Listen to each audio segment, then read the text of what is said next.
میرے محترم دوستوں، بزرگوں، عزیزوں، لوگ مختلف راستوں میں اپنی نجات کے لیے کوئی نہ کوئی سبب اختیار کیے ہوئے ہیں۔ جو لوگ دنیاوی مسائل میں الجھے ہوئے ہیں وہ اسباب کے ذریعے یا اسباب کی شکلوں میں اپنے دنیاوی مسائل سے نجات چاہتے ہیں، اور مسلمانوں کا وہ طبقہ جو دین کے امور میں مسائل سے گھرا ہوا ہے وہ دینی اعتبار سے نجات چاہتا ہے، وہ دینی اعتبار سے نجات چاہتا ہے۔ بعض وہ لوگ ہیں جو دین میں آنے والی رکاوٹوں کے اعتبار سے نجات چاہتے ہیں، بعض لوگ وہ ہیں جن کا دنیاوی مقصد ہے، وہ دنیاوی حالات اور دنیا میں کمائی کے نقشوں میں آنے والی رکاوٹوں سے نجات چاہتے ہیں۔ میرا مقصد کرنے کا ہے کہ کوئی آدمی ایسا نہ ملے گا جو نجات نہ چاہتا ہو، جو نجات نہ چاہتا ہو، کوئی آدمی ایسا نہ ملے گا جو نجات نہ چاہتا ہو۔ جو فقر و تنگی میں ہیں وہ فقر و فاقے سے نجات چاہتے ہیں، جو مال اور اسباب میں ہیں وہ اپنے اسباب میں رکاوٹوں کے آنے سے نجات چاہتے ہیں، جو جس دین چاہتے ہیں وہ دینی اعتبار سے کلی اختیارات اور دینی اعتبار سے اپنے دین پر کھل کر چلنا چاہتے ہیں۔ لیکن بات اصل یہ ہے کہ امت اجتماعی طور پر اس بات کو بھولی ہوئی ہے کہ اللہ رب العزت نے نجات کے اسباب اور نجات کے لیے شرطیں کیا متعین کی ہیں۔ عام طور سے اس کو بھولے ہوئے ہیں کہ اسباب نجات کیا ہیں۔ اس زمانے میں مسلمان اجتماعی طور پر یہ سمجھتے ہیں کہ اسباب نجات صرف دو چیزیں ہیں، ایمان اور اعمال صالحہ۔ حالانکہ ایسا نہیں ہے، ایسا نہیں ہے۔ عام طور سے لوگ سمجھتے ہیں کہ اسباب نجات دو چیزیں ہیں، ایمان اور اعمال صالحہ۔ حالانکہ اللہ رب العزت نے جہاں انسان کے خسارے کو بیان کیا ہے وہاں اللہ نے زمانے کی قسم کھا کر فرمایا کہ ساری انسانیت خسارے میں ہے، ساری انسانیت خسارے میں ہے۔ جہاں انسان کے بڑے خسارے کو بیان کیا وہاں زمانے کی قسم کھائی، اور زمانے کی قسم کھانے کی حکمت یہ ہے کہ یوں نہیں کہہ سکتے کہ آج کل خسارے میں ہیں کل خسارے سے نکل جائیں گے۔ یہ لوگ پہلے خسارے میں نہیں تھے، آج خسارے میں ہیں، بلکہ اللہ تعالی نے اس میں قسم زمانے کی کھائی۔ زمانے کی قسم کھانے کا مطلب یہ ہے کہ ہر زمانے کا انسان خسارے میں ہے۔ خسارے سے کون بچیں گے؟ خسارے سے کون بچیں گے؟ خسارے سے کون بچیں گے؟ وہ قسم کون سی ہے جو ہر زمانے میں خسارے سے بچے گی؟ فرمایا کہ وہ خسارے سے بچنے والے اور نجات پانے والے صرف وہ لوگ ہیں جو چار کام کریں، جو چار کام کریں۔ ایمان لائیں اپنی ذات سے، اور اعمال صالحہ کریں خود اپنی ذات سے۔ لیکن ایمان اور اعمال صالحہ میں کمال پیدا کرنے کے لیے اور ایمان اور اعمال صالحہ میں ترقی کرنے کے لیے اور اپنے ایمان اور اپنے اعمال میں کمال پیدا کرنے کے لیے دوسروں کو ایمان پر اور اعمال صالحہ پر آمادہ بھی کریں۔ عام طور سے عوام اور خواص، پڑھے لکھے اور جاہل، یہ عام طور سے نجات کے لیے صرف دو چیزیں سمجھتے ہیں، ایمان اور اعمال صالحہ۔ حالانکہ اللہ تعالی نے ان دونوں کے ساتھ تواصی بالحق اور تواصی بالصبر، اس کو بھی ان دونوں کے ساتھ نجات حاصل کرنے کے لیے اور ہر زمانے کے شر سے بچنے کے لیے ان دونوں کو بھی اللہ نے شرط قرار دیا ہے، تواصی بالحق اور تواصی بالصبر۔ بعض علماء کہتے ہیں تواصی بالحق یہ ہے کہ دوسروں کو ایمان پر آمادہ کرتے رہو، دوسروں کو ایمان پر آمادہ کرتے رہو، دوسروں کو ایمان پر آمادہ کرتے رہو، یہ تواصی بالحق ہے۔ بعض کہتے ہیں کہ دوسروں کو بھلائی کا حکم کرتے رہو، یہ تواصی بالحق ہے. بعض کہتے ہیں کہ دوسروں کو بھلائی کا حکم کرتے رہو، یہ تواصی بالحق ہے. بعض کہتے ہیں دوسروں کو ایمان پر آمادہ کرتے رہو، یہ تواصی بالحق ہے. اور دوسرا تواصی بالصبر، دوسروں کو منکر سے روکتے رہو، یہ تواصی بالصبر ہے. اس لیے کہ منکرات سے باز رہنا یہی اصل صبر ہے. منکرات سے باز رہنا یہ اصل صبر ہے. روزے کو صبر اس لیے فرمایا کہ روزہ انسان کو اس کی بہت سی اہم حاجتوں سے اور بہت اہم تقاضوں سے، جو انسان کے اندر اللہ نے فطری تقاضے رکھے ہیں، ان فطری تقاضوں کے پورا کرنے سے روزہ انسان کو روک دیتا ہے. روزہ ان فطری تقاضوں سے بھی روک دیتا ہے. تو جب روزہ فطری تقاضوں سے روکے جن کا پورا کرنا ضروری ہے، تو جن چیزوں سے اللہ نے رکنے کے لیے حکم دیا ہے ان منکرات سے رکنا کتنا بڑا صبر ہوگا.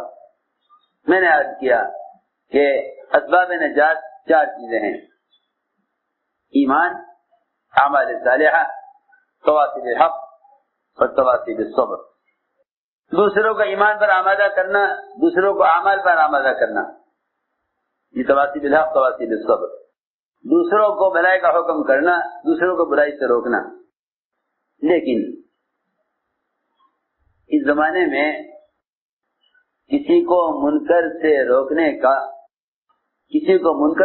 کا مسنون طریقہ اور منکرات سے روکنے کی شرائط اور منکرات سے روکنے کے لیے، منکرات کی نفرت دلوں میں پیدا کرنے کے لیے محمد صلی اللہ علیہ وسلم کا طریقہ وہ امت عام طور سے بھولی ہوئی ہے. میرے دوستو عزیزو، بھلائی کا حکم کرنا، برائی سے روکنا، یہ ایک ایسا بنیادی فریضہ ہے، کہ اگر امت نے اس کو چھوڑ دیا تو امت دعاؤں کی قبولیت سے اور وحی کی برکات سے محروم کر دی جائے گی. دعاؤں کی قبولیت اور وحی کی برکات، دعاؤں کی قبولیت اور وحی کی برکات سے امت محروم کر دی جائے، یہ 2 ایسی بنیادی چیزیں ہیں. لیکن لوگ ان دونوں بنیادی جو امر ہیں اللہ تعالیٰ کے، بھلائی کو حکم کرنا، برائی سے روکنا، ان دونوں فریضوں کے ادا کرنے کا امت مسنون طریقہ نہیں جانتی. یہ جاننا چاہیے کہ جیسے نماز پڑھنے کا ایک مخصوص طریقہ اور اس کے آداب اور اس کے لیے شرائط ہیں کہ وہ ایک فریضہ ہے، ایسے ہی بھلائی کا حکم کرنا، برائی سے روکنا یہ ایک بنیادی فریضہ ہے جس کے ادا کرنے کا مخصوص طریقہ ہے. اگر یہ دونوں کام نبوت کے طریقے پر نہ کیے گئے تو ان سے بھی اسی طرح فساد ہوگا جس طرح نماز کے چھوڑنے سے فساد یا نماز کے بگڑنے سے فساد ہوگا. اس کو سمجھنا چاہیے کہ منکر سے روکنے کا مسنون طریقہ کیا ہے، منکر سے روکنے کا مسنون طریقہ کیا ہے، اور معروفات پر لانے کا مسنون طریقہ کیا ہے. حضور اکرم صلی اللہ علیہ وسلم کے زمانے میں منکر کرنے والے کو منکر سے نکالنے کے لیے، اس سے منکر کو چھڑوانے کے لیے اسے معروفات کے ماحول میں رکھا جاتا تھا. یہ نہیں کہ منکر کرنے والے کو الزام دیا جائے، بلکہ طریقہ یہ تھا کہ منکر کرنے والے کو منکر کے ماحول سے نکالا جائے. اس لیے کہ یہ صحیح بات ہے کہ گناہ کرنے والا ایسا ہے جیسا کوئی کسی گڑھے میں گر جاتا ہے، کوئی کسی گڑھے میں گر جائے، اس کو اس گڑھے سے نکالنا یہ سب سے پہلا کام ہے. منکر کرنے والے کو منکر کے ماحول سے نکالنا، میں نے عرض کیا کہ تواصی بالحق و تواصی بالصبر، اس کی ایک عملی محنت ہے، لیکن آج کل یہ دونوں کام صرف تقریروں کے اور صرف تحریروں کی زینت بن کر رہ گئے. لوگ منکرات کو بیان کرتے ہیں، منکرات کو بیان کرتے ہیں، لیکن منکر سے رکنے کا حکم نہیں دیتے، اور لوگ معروفات کو بیان کرتے ہیں لیکن دوسروں کو معروفات پر لانے کی محنت نہیں کرتے۔ یہ دونوں بنیادی فریضے محنت میں سے نکلے ہوئے ہیں۔ بھائی توجہ سے بات سننا، دونوں بنیادی فریضے محنت میں سے نکلے ہوئے ہیں، یہ دونوں بنیادی فریضے محنت میں سے نکلے ہوئے ہیں۔ نہ معروفات پر لانے کی محنت ہے اور نہ منکر سے نکالنے کی محنت ہے، بلکہ منکرات اور معروفات کو بیان کر دیا گیا ہے اس خیال سے کہ لوگ جان لیں کہ بھلائی کیا ہے، برائی کیا ہے۔ میرے دوستو عزیزو، کسی چیز کا صرف علم ہو جانا عمل کرنے کے لیے کافی نہیں ہے، اس لیے کہ عمل کی اساس، عمل کی بنیاد یقین ہے، اور علم رہبر ہے، علم رہبر ہے۔ عمل کی بنیاد یقین ہے، علم رہبر ہے، اس لیے علم کو دلیل کہا ہے، اور دلیل رہبر کو کہتے ہیں، دلیل رہبر کو کہتے ہیں کہ علم دلیل ہے، رہبر ہے، لیکن عمل کا محرک ایمان ہے، عمل کا محرک ایمان ہے، کہ عمل کا محرک ایمان ہے۔ اس لیے فرمایا کہ دعوت کے ذریعے سب سے پہلے یقین میں کمال پیدا کرو، تاکہ آدمی کے اندر ایمان سے عمل کا داعیہ پیدا ہو۔ جہاں اسباب نجات بتلائے اس میں سب سے پہلی چیز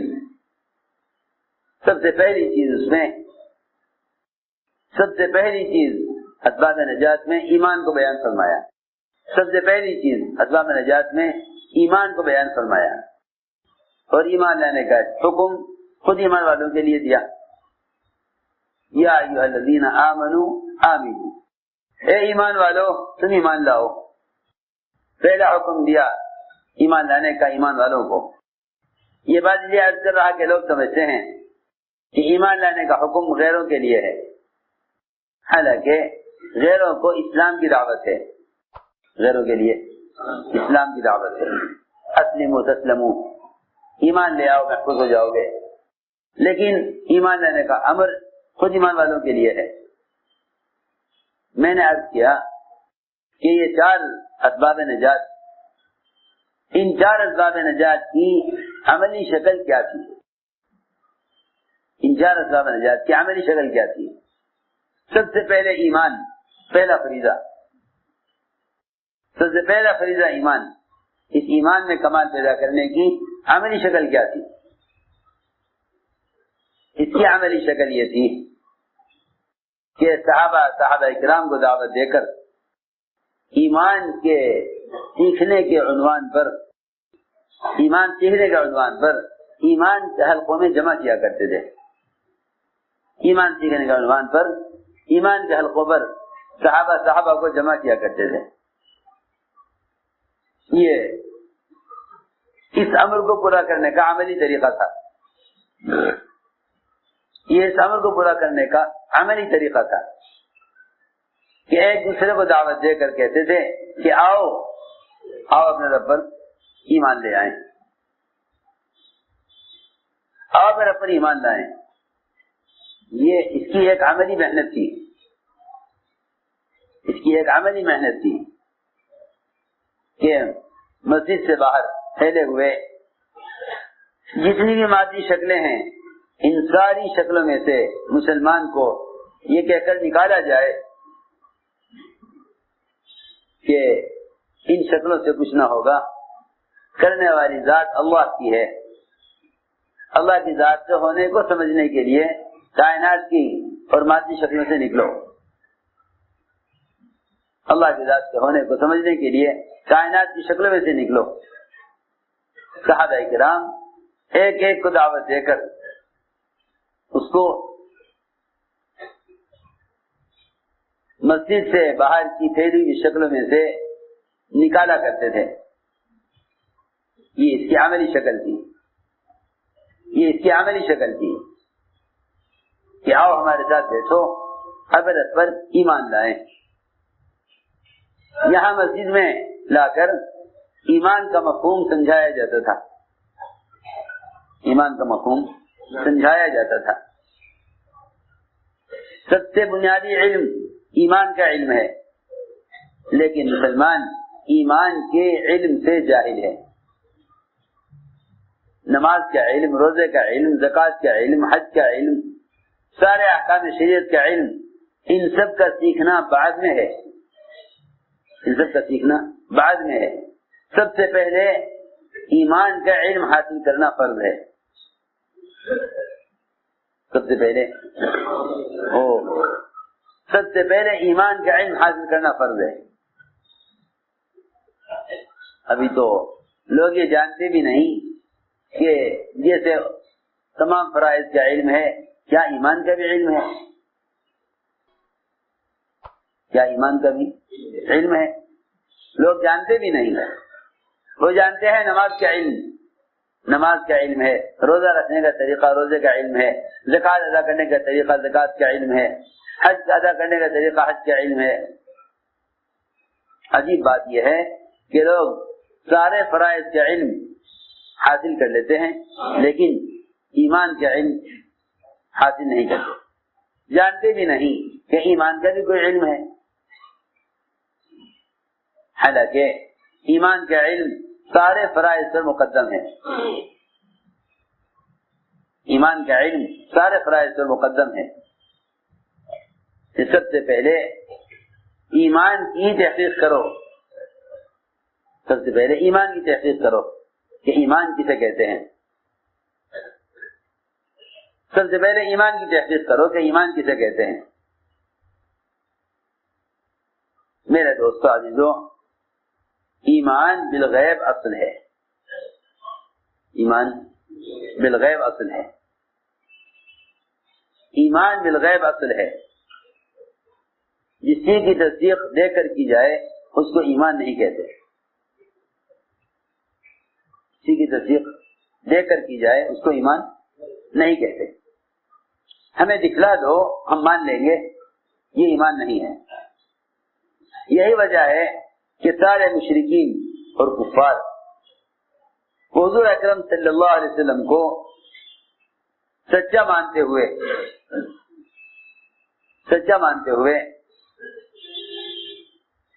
غیب کی خبروں کا مشاہدہ چاہتے تھے، غیب کی خبروں کا مشاہدہ چاہتے تھے۔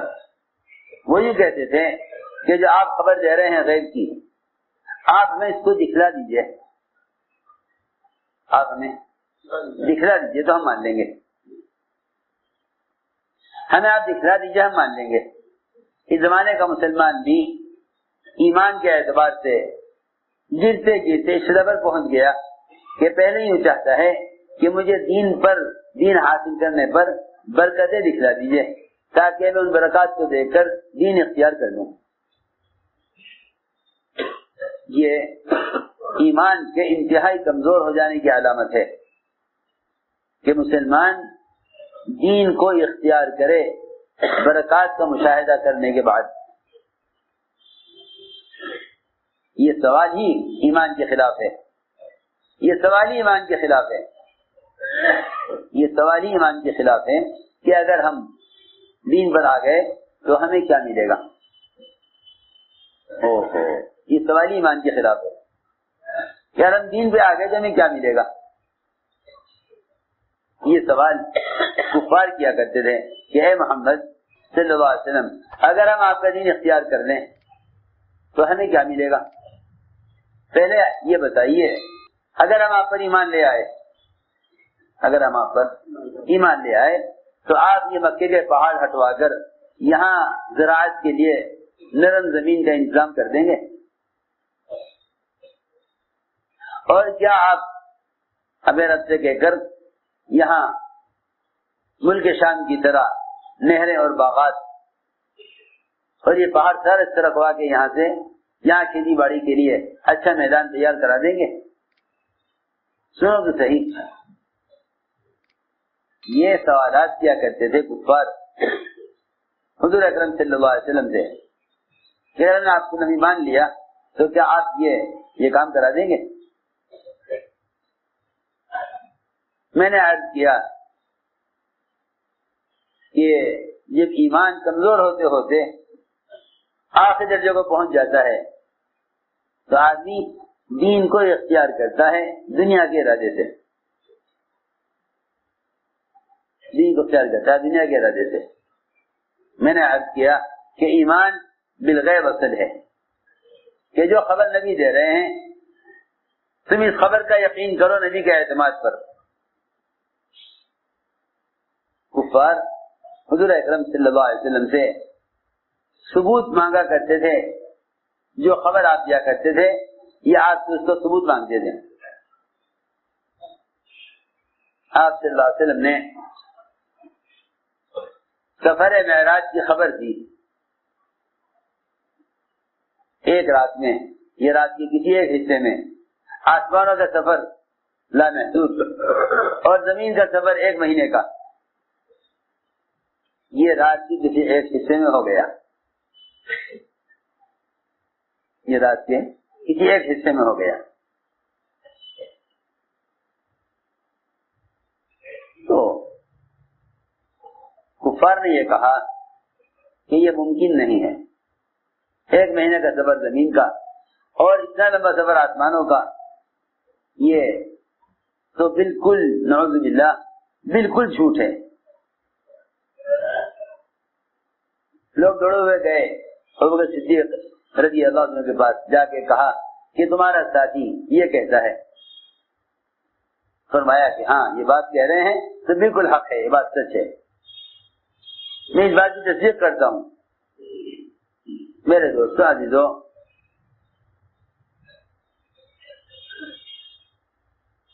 اللہ رب العزت محمد صلی اللہ علیہ وسلم کے ساتھ ظاہر کے خلاف کرتے ہی اس لیے ہیں تاکہ ہم یہ دیکھیں کہ کون نبی کی بات کو تسلیم کرتا ہے، کون انکار کرتا ہے،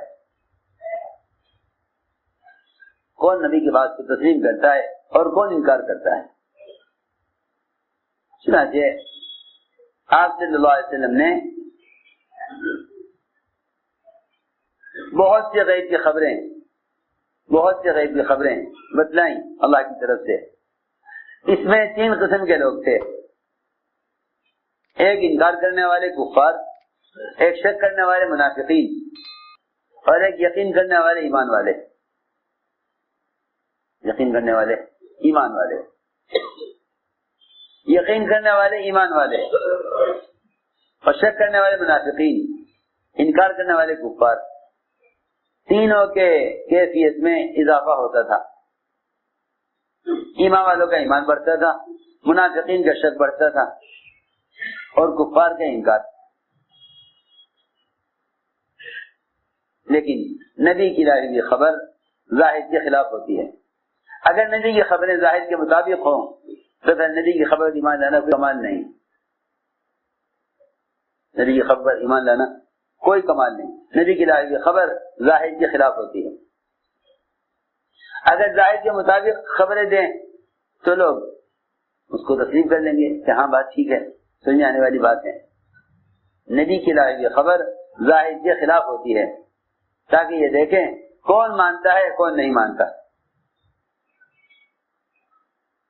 اس لیے حضور اکرم صلی اللہ علیہ وسلم نے جب بھی اپنے صحابہ کرام کو ظاہر کے خلاف کوئی خبر سنائی،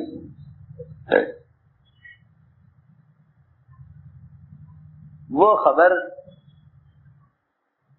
ظاہری حالات کے اعتبار سے بالکل مخالف تھی۔ دیکھو خندق کا موقع، دشمن کی کثرت، مسلمانوں کی قلت، مال کی قلت، فاقہ زیادہ، خوف زیادہ، سردی زیادہ۔ آپ صلی اللہ علیہ وسلم نے ان حالات میں اپنے صحابہ کو قیصر کسریٰ کے محلات کے فتح ہونے کی خوشخبری سنائی۔ تو منافقین نے کہا ما وعدنا اللہ ورسولہ الا غرورا، کہ یہ سارے وعدے دھوکہ ہیں، کچھ نہیں ہوگا، سارے وعدے دھوکہ ہیں، کچھ نہیں ہوگا. اس لیے کہ حالات یہ بتا رہے ہیں کہ مسلمانوں کے حالات ٹھیک نہیں ہیں، مسلمانوں کے حالات ٹھیک نہیں ہیں، ظاہری طور پر مسلمانوں کے حالات ٹھیک نہیں ہیں. چنانچہ منافقین نے شک کیا، ایمان والوں نے یقین کیا، ایمان والوں نے یقین کیا، منافقین نے شک کیا. کیونکہ جب وہ کوئی خبر سنتے تھے تو اس خبر کو سن کر ظاہر کے اعتبار سے سوچتے تھے. یہاں شیطان نے یہ خیال پیدا کیا کہ جب اللہ تعالیٰ ان کو کیسے کس طرح کے محلات دینے والے ہیں تو کھانے کو کیوں نہیں دیتے، کھانے کے لیے کیوں نہیں دیتے. میں نے عرض کیا کہ نبی جو خبر لاتے ہیں وہ خبر ظاہر کے خلاف ہوتی ہے، وہ خبر ظاہر کے خلاف ہوتی ہے. ایمان والوں کا امتحان لینے کے لیے، ایمان والوں کے ایمان کے امتحان لینے کے لیے کہ کون ایمان والا شک کرتا ہے اور کون ایمان والا یقین کرتا ہے، اس لیے فرمایا کہ نبی کی لائی ہوئی خبر کو نبی کے اعتماد پر یقینی مانو. اس کو لغتاً ایمان کہتے ہیں کہ نبی کی لائی ہوئی خبر کو نبی کے اعتماد پر یقینی مانو. اس کو لغتاً ایمان کہتے ہیں کہ نبی کی لائی ہوئی خبر کو نبی کے اعتماد پر یقینی مانو. حضور اکرم صلی اللہ علیہ وسلم اپنے صحابہ کے ایمان کا ایسے امتحان بھی لیتے تھے. حضور اکرم صلی اللہ علیہ وسلم نے ایک دیہاتی سے گھوڑا خریدا، ایک دیہاتی سے گھوڑا خریدا. فرمایا گھوڑا کتنے کا ہے؟ اتنے کا ہے. فرمایا آؤ ہم تمہیں اس کی قیمت دیں. معاملہ طے ہو گیا، معاملہ طے ہو گیا. آج چلے آگے بڑھے قیمت دینے کے لیے. پیچھے لوگ ملے گھوڑے والے سے، گھوڑا بیچو گے؟ اس نے یہ نہ کہا کہ بک چکا ہے، اس کو قیمت زیادہ ملنے لگی. اس نے آواز دے کر کہا کہ اے محمد صلی اللہ علیہ وسلم، آپ گھوڑا خریدیں گے ان کو بیچ دوں؟ فرمایا میرا تمہارا معاملہ ہو چکا ہے، میں گھوڑا تم سے خرید چکا ہوں. اس نے کہا نہیں، میں نے آپ کو نہیں بیچا، میرا آپ کو کوئی معاملہ نہیں ہوا.